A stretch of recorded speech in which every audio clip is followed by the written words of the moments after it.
Hello and welcome to the Hardy Brain, the show that takes athletic, introverted entrepreneurs and leaders and transforms them into ironclad brain performers. I'm your host, Dr. David Hardy, and today on our show we've got another amazing guest. She is the president of the Canadian Association for Professional Speakers, an author of 18 books, and a confidence expert. Welcome to the show, Nathalie Plamondon-Thomas. How are you doing today? I'm great, David. Thank you so much for having me. I'm super excited to be here. This is, yeah. And 18 books. And we were joking around before the show started here that, you had a resolution not to write another book this year. Yeah, so that'd be 19, because yeah. I was supposed to not have a new book this year. Yeah. And what happened?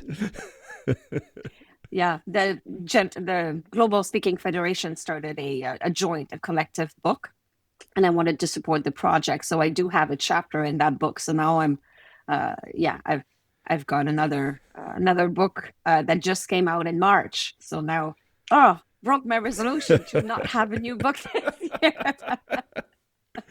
So is this like one of your strategies that you make resolutions that you're going to break, and then you're like more productive and you could like hate yourself for being good? Right, exactly. I have to say that I would not have written one of my own book. I would not have broken that resolution because that's a process but writing a chapter in somebody else's book that's taking care of all the marketing, the editing, the graphic design and all that was easy. But I know the work that goes into writing your own book because I've written, out of the 18, I think 14 of them are my own.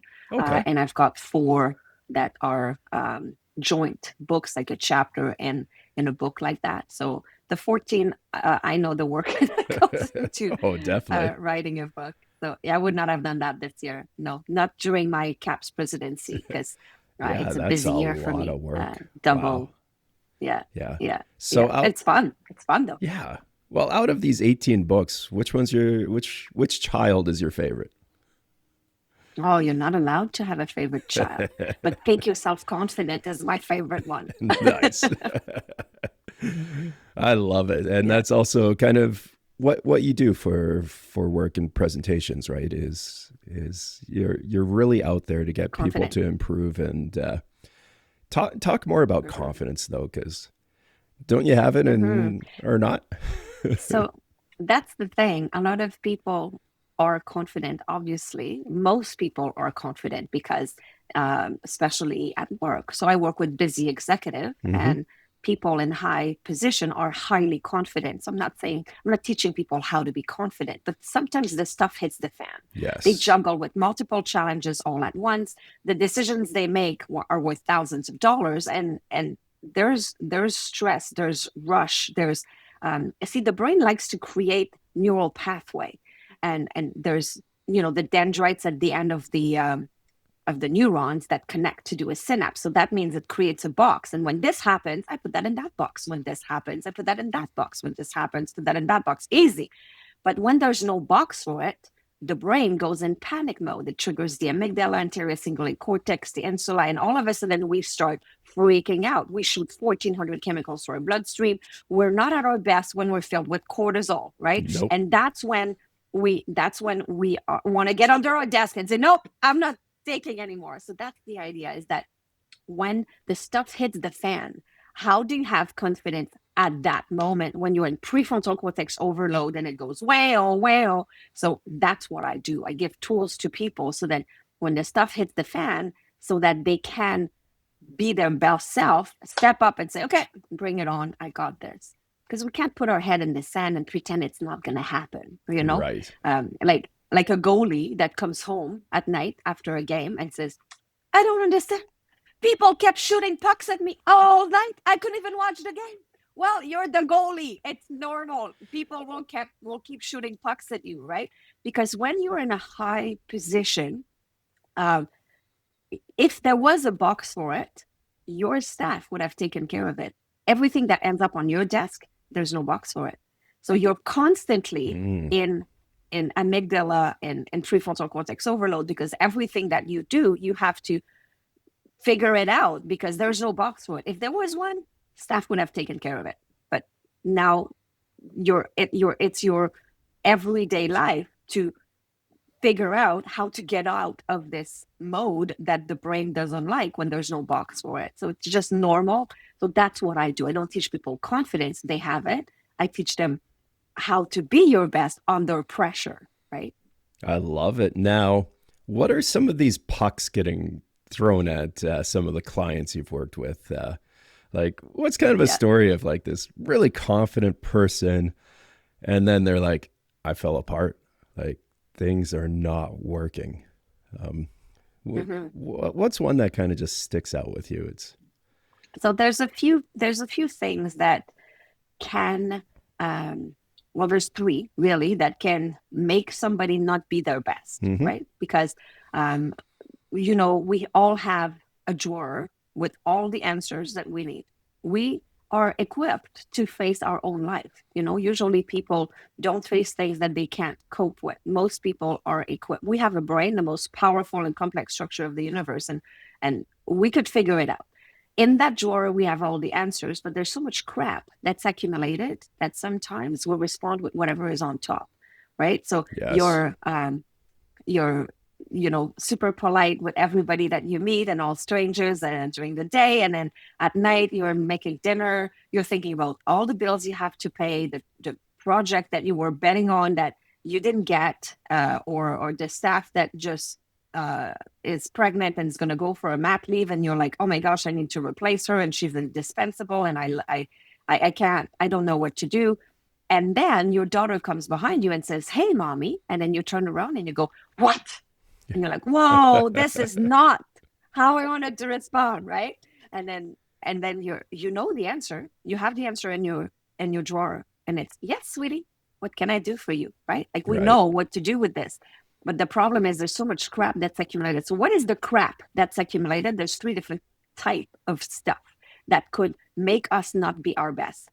The first one is a limiting belief. It's a sentence that we'll repeat in our head that is not serving us. A lot of people, and there's some very simple ones like, oh, I'm an early bird. So then when they have to work late at night, they believe that they're not good at working late. They say I'm a night owl. So every time they have to get up early, it takes them 3 hours to wake up. It's a sentence that they say in their head that's not serving them. Oh, I'm very bad with names, right? First thing we say when we shake somebody's hand, hi, I'm Nathalie. And what's your name? Oh, I'm David. Oh, I'm very bad with names. That's what people say, right? So what it does is it tells our mind, which I'm going to talk about in a second, the two parts of the brain, but it tells our mind to not be good with names, right? So these limiting beliefs are not serving us. The second thing that makes us not be our best is an emotion. When you're frustrated and you're like, I hate it. When this happens, oh my gosh. And then all of a sudden, when you're in an emotional prefrontal cortex overload, that's when you're not your best. Or when you have fear and you're stressing out and you have anxiety. What if this happens? I'm not sure. Is it going to go my way? When we start freaking out, when we have anger, fear, hurt, sadness, guilt, which are the top 5 big umbrellas, we're not our best. And then the third thing is a trauma. We don't have to have been in a house on fire to experience a trauma. I work with a lot of Army vets, people that have been abused, but there's some small trauma, like you were backstabbed at your previous job and now you don't trust your team. That makes you not be your best as well. So those are the 3 things that really I work with when you were asking what are the main things that happen so that you can help people fix that. Now, we know this happens, and when you were going into your little, yes, sweetie, or, oh, why is she asking me this? How have you gone through this? Like, how did you kind of discover this on your own? Because I know you're a workaholic and you take on way too much. Kind of walk us through your experience on this. Yeah, so I live in Vancouver now, but I'm originally from Quebec City. Okay. And I moved to Toronto and I started working in a gym. So I don't know if you've been in a situation where you're new, you don't know anybody, different language. I had to learn English. My English was really bad. So picture yourself, you're starting to work in a gym, and how do you go from begging your boss from not firing you because they wanted to pull my classes off the schedule because there was only 2 people coming to my fitness class, Oh, wow. to becoming fitness instructor of the year for Canada in less than a year? Well, I'll tell you what happened. So the gym was introducing a new dance program. I've danced in the past, so I put my hand up to be part of the demo team. So we needed to demonstrate the program to all the other instructors. So picture yourself, you're on stage, you're in front of 150 instructors. They're so much better than you are. You're freaking out, but you're giving it. And you know you got it because you can feel all the faces turning towards you with a shocked look on their face because they had no idea you could dance like that. So I don't know what impact it would have for you, but for me, it had a huge impact. I started strutting around as if I owned the place. I was showing so much confidence. My classes became packed. Now, a few months later, somebody corners me in the change room and says, Nathalie, I have to tell you, we really started respecting you. After what happened to you on that day, you acted as if it didn't bother you at all. And I'm like, what happened to me? David, it turns out I had a wardrobe malfunction on that day. Boing! One of my breasts decided to stick out during the dance. That's why everybody was looking at me with a shocked look on their face. So, of course, when you told me, I wanted to disappear. But then it was too late. I was already the queen of the gym because I was responding to a different story in my head. I'm going to say that again. I was responding to a different story in my head. So it doesn't really matter what happened. That's when I realized, oh my gosh, who cares what's going on if you tell the right stories in your head? So that's when I started to realize, you know what? I need to figure out how the brain works. That's when I started to study neuroscience. And that's when I started to create the system to reprogram all the layers of your brain that need to be addressed when you want to make a change, when you want something to really work, and to change the stories in our head to propel us instead of keeping us stuck. So that's the system that I share on all stages around the world, that I share in my books and then one-on-one coaching with all my clients. I love it. And like you mentioned so many things there. And one that really stuck out to me, though, is the physical side. And a fitness instructor, of course, you're up there, you're moving, and confidence, like when we first look at somebody, so much of it is physical. It's posture, it's affect, like how people are looking and smiling or not, and just the presence they have. And our mirror neurons pick up on that. But we often don't notice that about ourselves. Can you kind of walk us through how much you think confidence is actually physical?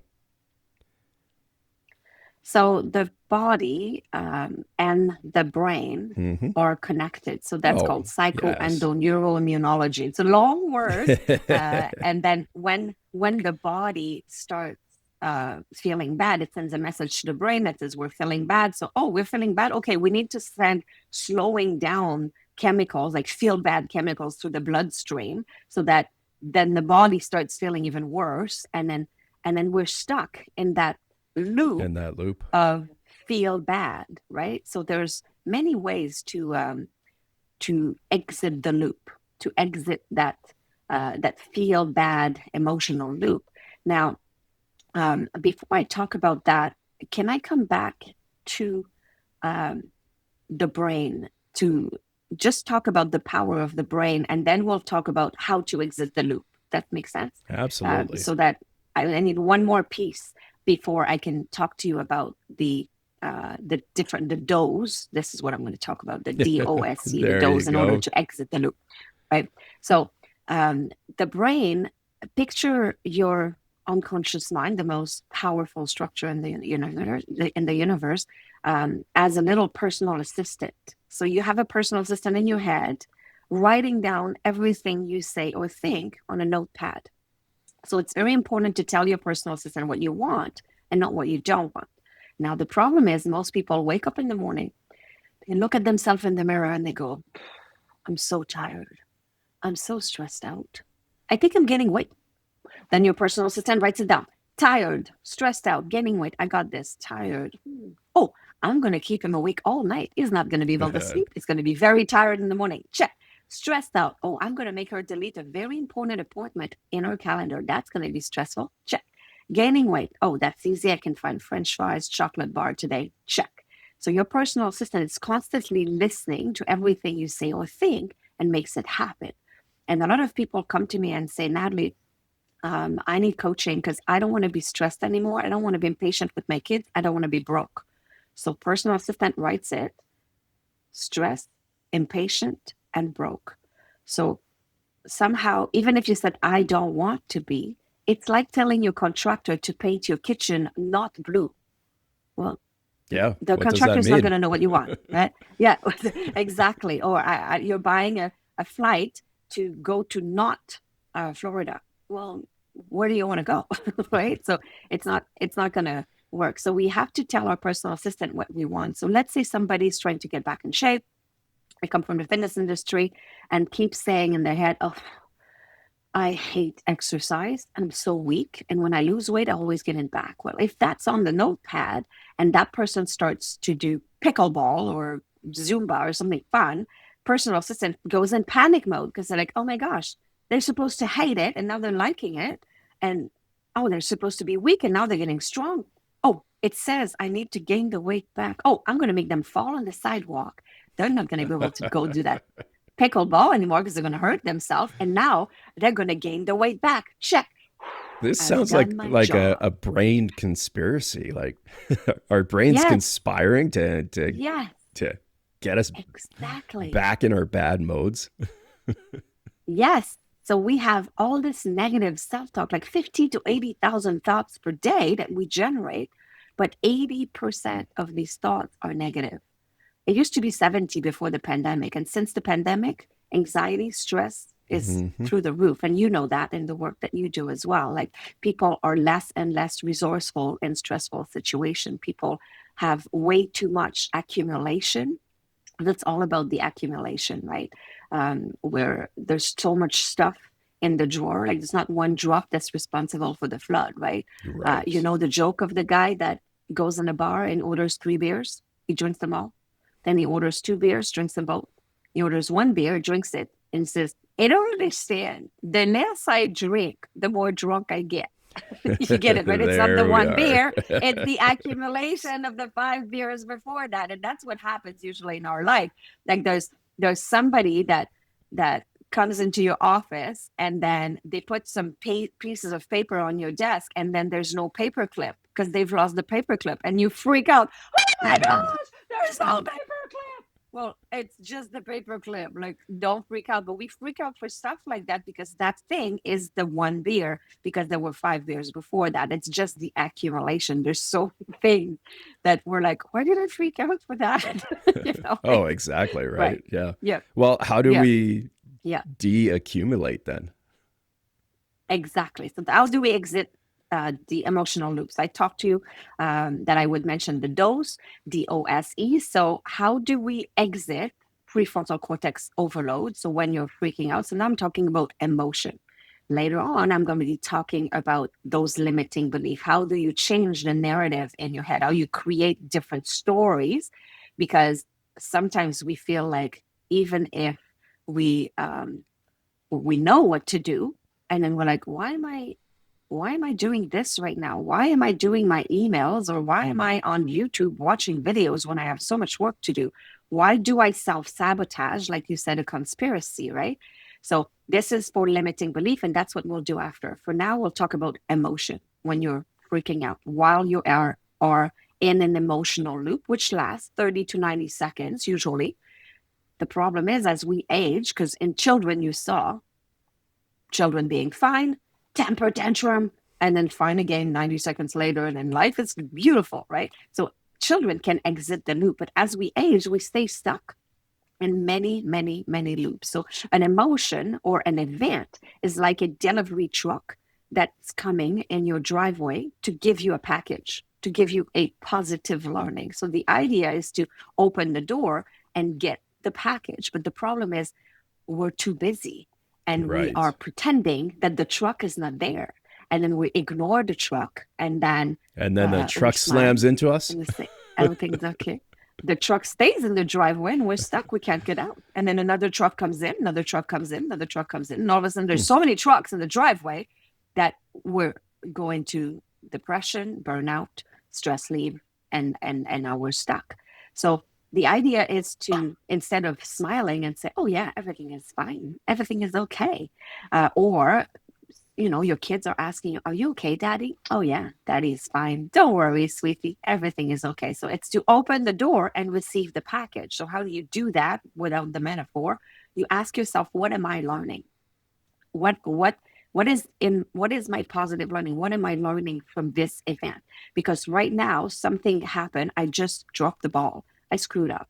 So what am I learning from this, and what will I not do next time? Or sometimes I didn't do anything, but something happened to me. One of my clients is getting sued for millions of dollars. He has multiple companies, and he is actually planning to buy more companies.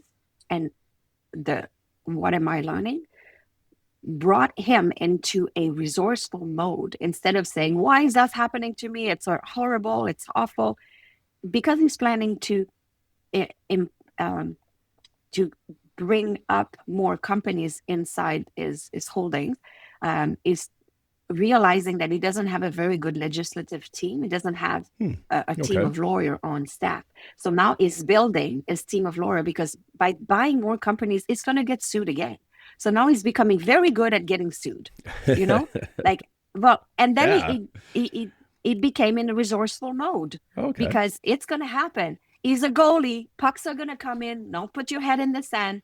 It's normal. It's part of the game. When you are a multinational company, it's $1 billion enterprise, right? So at the end of the day, this is going to continue to happen. So it's perfectly normal. So asking yourself, what am I learning, shifts you from anxiety to curiosity or excitement eventually. But at the beginning, you're not excited when something happens to you. You're just go into a curiosity mood, because the brain doesn't know the difference between anxiety and excitement. If you tell yourself it's anxiety, you pollute yourself. And if you use the dose, which I'm going to talk in a second, you can build yourself up into being resourceful. So how are you resourceful, and how do you build that curiosity? The D is a feel-good chemicals, dopamine. So to receive and generate dopamine, you need to check boxes. Right? So every time you check a box, every time you accomplish something, you get a shot of dopamine. Music will also send you shots of dopamine. It's a short-lived, small feel-good chemical, a little spike, but at least it's going to get you out of your funk that you're like completely frozen, unresourceful. Phones generate dopamine, unfortunately. That's why most people are addicted to their phones, because every single time there's a notification and then you take care of it, then it sends a shot of dopamine through your bloodstream.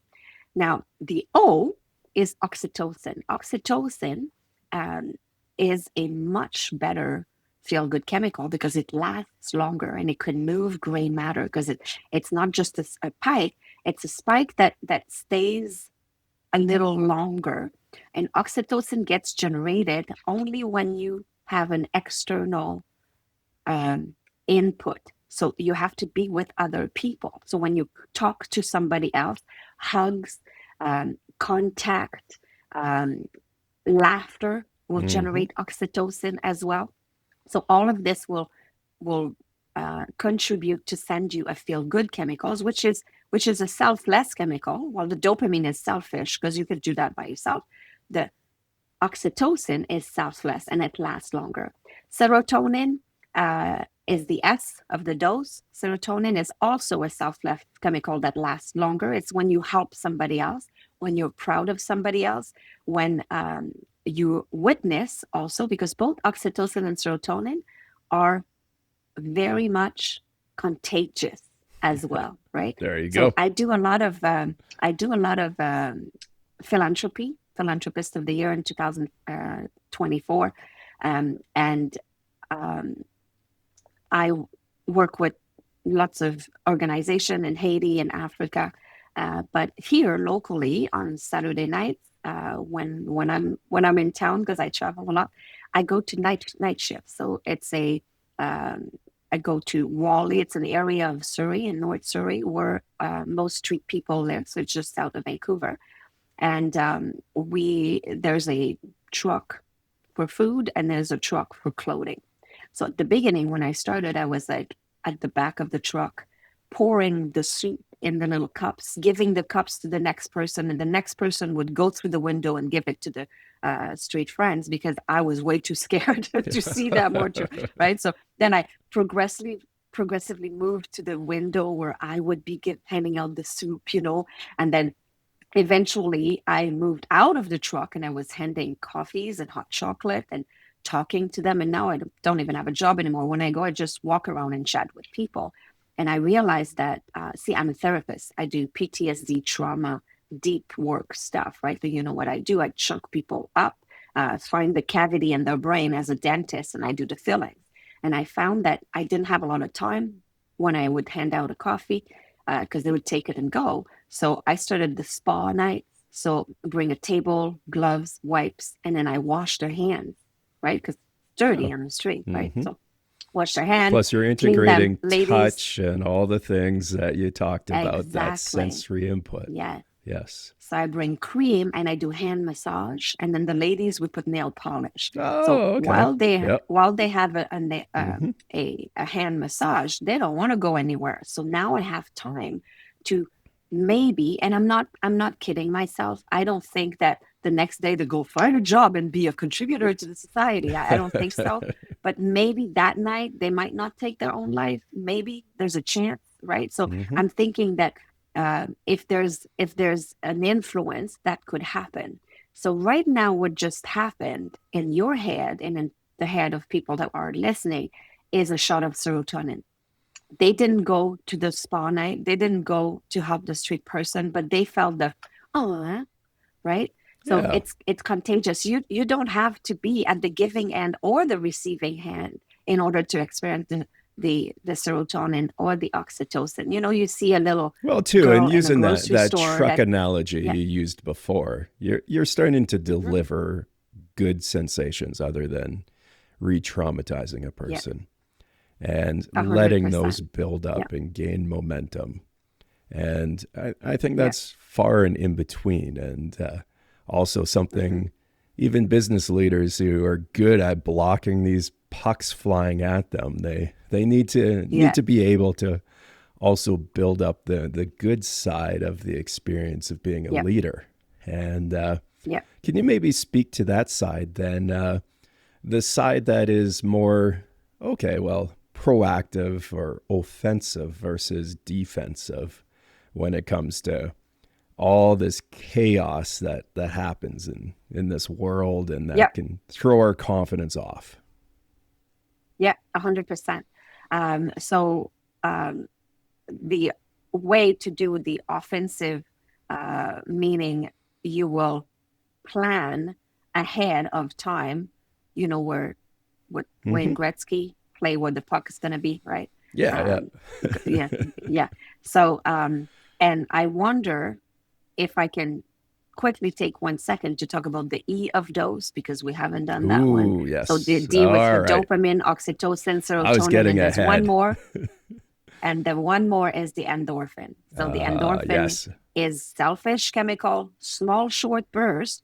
But if you exercise, if you physically move, if our muscles, the protein muscles, the actin and the myosin contract, it creates endorphins in your body. So if you don't have time to put all your whole spandex during a meeting and go for a workout, you could at least squeeze a stress ball, right? So will create short endorphin. So you either check a box. If you cannot check any box to get dopamine, you can make a half-done list. I got up, check. I got dressed, check. I showered, check, right? Oxytocin, you find something funny, you laugh, you get surrounded with other people, you talk to somebody else, contact. Serotonin, you help somebody else. So when you are freaking out, Go see if somebody else needs help. And then you get your shot of serotonin and endorphins, you exercise. Now, how do you proactively, to answer your new question, how do you proactively make sure that you're setting your personal assistant up for success, right? Yeah. So I have a two-step technique. When you hear something in your head that's not serving you, right? I'm freaking out when I fly. I have vertigo. I'm really bad with names. A lot of CEOs don't know all their employees' names. And we have so much room in the brain, 2.3 million pieces of information every second we can capture. So there's room. We just have to be intentional with what we want to remember. So there's lots of things that sentences, the day before I meet with the banker, I'm freaking out, right? Like there's a lot of things that makes them freak out because the personal assistant it's on the list. Oh, we're meeting with the banker tomorrow. Okay, perfect. So we're not going to sleep all night. It's normal, right? So, or I'm stressed out all the time. So here's what to do to plan your personal assistant to work for you, how people use their brain wrong, and what to do to make it work for you. So here's a two-step technique. I'm sure you've heard of affirmations. A lot of people do affirmations, right? The problem is that affirmations don't work if you don't believe them. Yes. And very often there's way too big of a disconnect between the reality and the affirmation, right? When I work with my clients and I say, okay, put your hand on your hips and say, I am calm. No, it's not the way it's going to work. No. It doesn't. Or I am rich. Right. No, you're not. No. We must be watching a vampire movie. Vampires don't exist. I'm not writing this down. So you need your personal assistant to listen. So here's the first step. You hear something in your head. You repeat it in the past. I used to be stressed out all the time. So now your personal assistant hears that. Oh, yes, stressed out. I have this on my list right here. Okay, you're talking to me. I'm paying attention. Why are we talking about this in the past? Are we done with this? Sure. Should I scratch that off or what? Perfect. So now you're ready for step number 2, a progressive statement. Step number 1, repeat it in the past. Step number 2, a progressive statement. It starts with I am willing to learn, or I'm in the process of. I used to be stressed out all the time. I'm willing to learn how to change that. How to change that fits with a lot of different scenarios.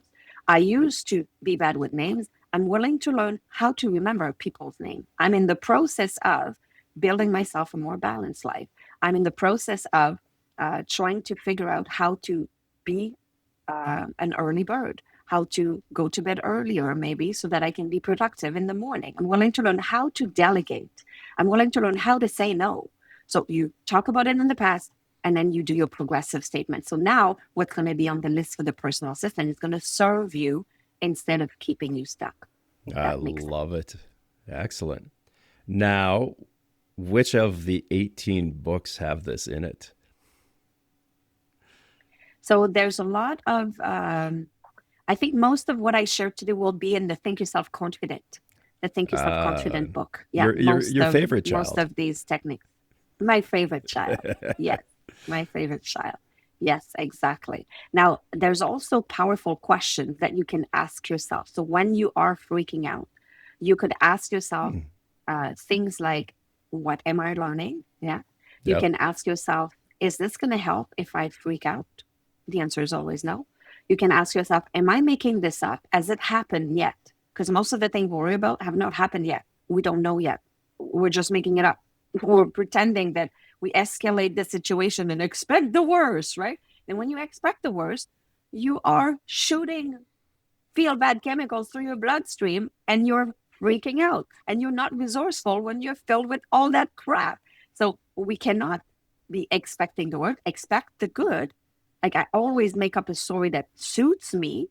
And then if the worst happens, then I will be resourceful to deal with it when it does happen. But maybe you're making it up. So there's lots of questions you can ask yourself. You can download them. I have a 22 question list. Okay. thinkyourself.com/22 questions. So 22 questions. So thinkyourself.com/22 questions. You can download all the 22 questions that when you're freaking out, where's my list? And then as you start reading them, you de-escalate, you exit the emotional loop, you feel more resourceful, because that's what I do. I do micro coaching often with my clients. Nobody has 1 hour anymore when you're a busy executive. Yeah. So they're freaking out. I'm on speed dial and they're like, Natalie, this is happening. And then in 15 minutes, boom, they're moving again. We don't have time to lay on a couch with a Kleenex box and cry and open up our heart. Like, who wants to do that anymore, right? So that's not the type of coaching that I do. We move forward quickly, exit the emotional loop, learn the learning. And then, of course, when I do trauma therapy, because I work with PTSD, eliminate PTSD completely. And it's a thing of the past. People used to die from having a cold. Now there's antibiotics, right? It's the same with PTSD. There's treatment and cure now for PTSD, 93% success rate. And I can eliminate it in 5 hours. So 2 hours first day, an hour and a half the second day, and then 45 minutes the third day. And then done. No more flashbacks, no more nightmares. Fantastic. Wow. It's really cool. Really cool. Yeah. What a service. And if that resonates with you, well, go to, what was it? Thinkyourself.com. Thinkyourself.com. So right behind me. Oh, Think yes. Yourself. So that's the brand. Like, think yourself confident, think yourself successful, think yourself healthy. That's the brand. So thinkyourself.com. You could go look at the coaching section for the PTSD work. You could go look at the book, the Think Yourself Confident book. You could go look at the speaking, because I do a lot of conferences as well. And you could go to thinkyourself.com/22 questions to download the 22 questions I mentioned. I love it. So definitely check out thinkyourself.com. And, well, of course, stay tuned to the next episode of The Hardy Brain, the show that takes athletic, introverted entrepreneurs and leaders and transforms them into ironclad brain performers. Take care.